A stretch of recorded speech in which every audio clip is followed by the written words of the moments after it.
DVR, I'm pretty sure he's saying he wants it to be pronounced fede. Hope you're all doing well, especially all of you in quarantine.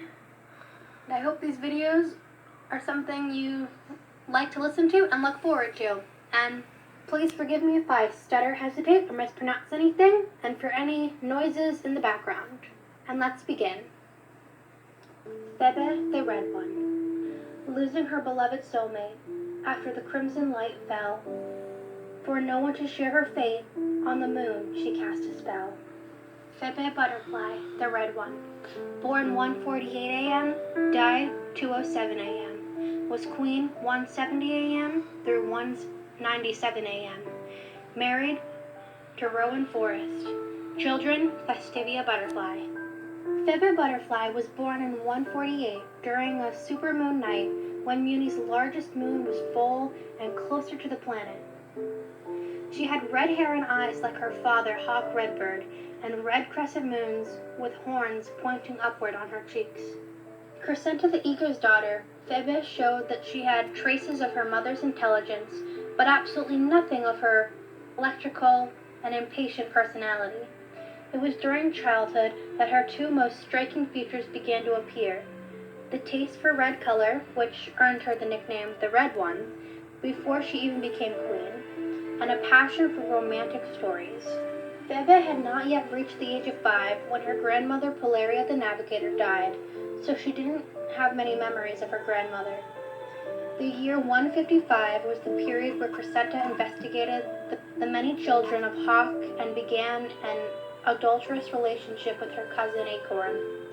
Fede, who was only 7 at the time, was kept oblivious to such matters. When her mother was going to meet her lover, she spent part of her time with her uncle Aldar and her aunt Turkenia, whom Fede saw as her second mother. In 156, Fede won a sister with brown hair and amber eyes, Waxine Butterfly. She was very receptive and happy with the birth of her little sister. In 158, an interesting event at 10, Fede's dreamy romantic side was already prevalent in her personality. During a dinner that counted on the presence of her parents and her uncle and aunt, Fede innocently asked how her parents met. A proportional silence on the level of embarrassment settled. They ended up telling the story of what happened, however, in a ludic and totally abstract way, which ended with subtle and also abstract taunts between them. Featured for Crescenta, who claimed she wasn't to blame if she was prettier than the ex-fiancé, and Turkenia, who responded by saying that she heard that the ex-fiancé has stopped having headaches. It was a very fun night. Between the years of 158 and 160, Fede began to watch the training of knights and their squires. As a future queen, she often received flattery. One day, in 160, several squires followed for an itinerary training in the Forest of Certain Death. Fede decided to follow them, but before she could approach the forest, she was stopped by a 12-year-old boy with green hair and eyes called Rowan Forrest. Fede tried to use her royal influence and said that, as his future queen, it was his duty to obey her. Rowan replied that, as his future queen, it's his duty to protect her. Fede didn't insist and eventually resolved to return to the castle. Curiously, Rowan volunteered to accompany her, and on the way to the castle, Fede was positively surprised to discover his humble side. From that day on, Fede stopped going to see squires and went to visit her newest friend, who went on to teach her how to shoot with a bow and an arrow. In the year 162, Fede completed 14 years old and inherited her family wand. Another important gift she received was a pendant necklace from Rowan. Fede's love and fascination with red has also been present in her magic since the first day of learning. Strawberry, red giant, cherry, ruby. There wasn't a spell of hers that contained no word about red. One of her most famous spells, used even by your mother, Her Royal Grace Queen Star Butterfly, is Super Strawberry Shake Quake.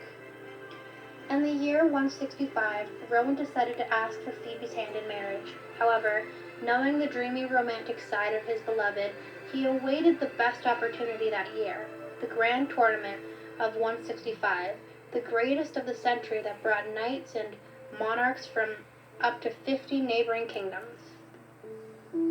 In addition to the prize from his home in glory, the winner was given a wreath, which was traditionally given to the fiancée or wife of the champion. Rowan then went up to the stand where the royal family was, crowned Princess Febe, and asked for her hand in marriage, just as in the stories she loved so much.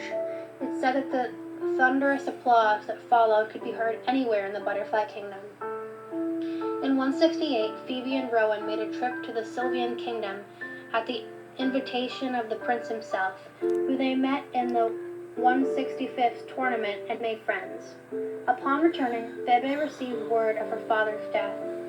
Understood by Rowan, Febe left her marriage a little sideways and spent the next few years caring for her mother, whose health had been fragile since the birth of Waxine and only worsened with Hawk's death. Until 2 years later, during the winter of 170, Crescenta died due to complications caused by a venereal disease. The death of her mother marked for the first time in the history of Muni a reign that ended with the death of its sovereign. After the royal mourning fortnight, Febe was crowned in a ceremony in the throne room. By still being engaged to Rowan, Febe became the first queen of Muni to be crowned unmarried.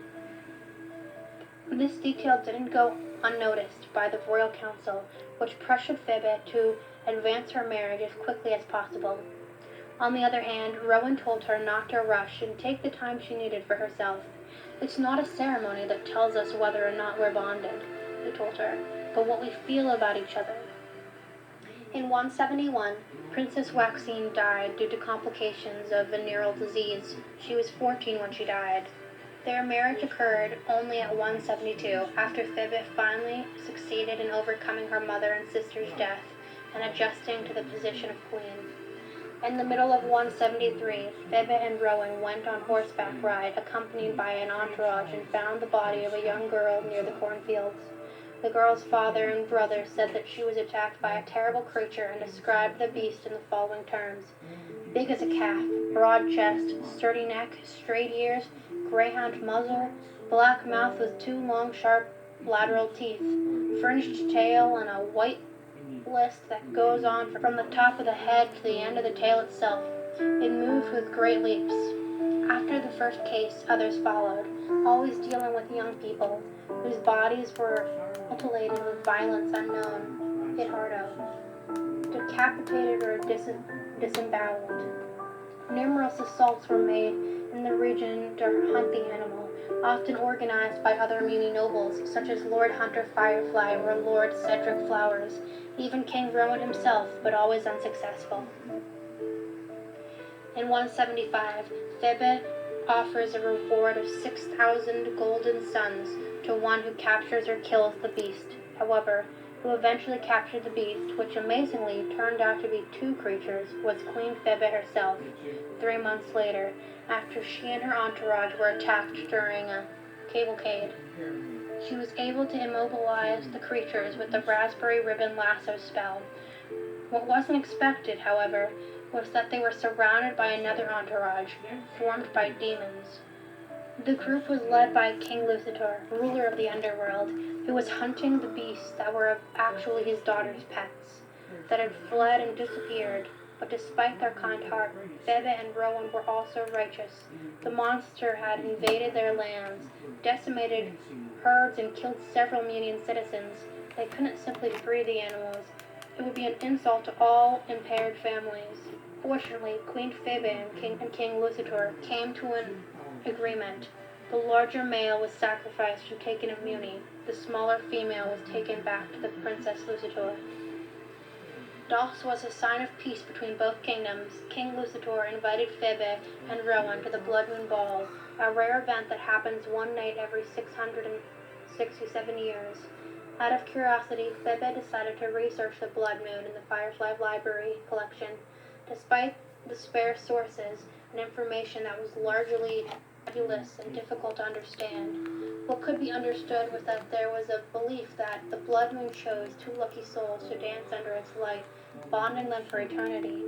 While Febe saw it as a romantic and magical, Rowan believed it to be a superstition, and that his soul was already bonded to an even more beautiful red moon.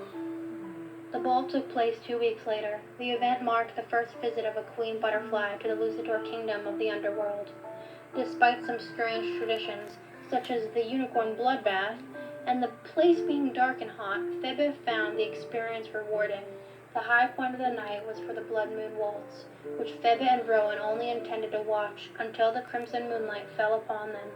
Febe ignored the nausea she had all day and danced with her beloved king.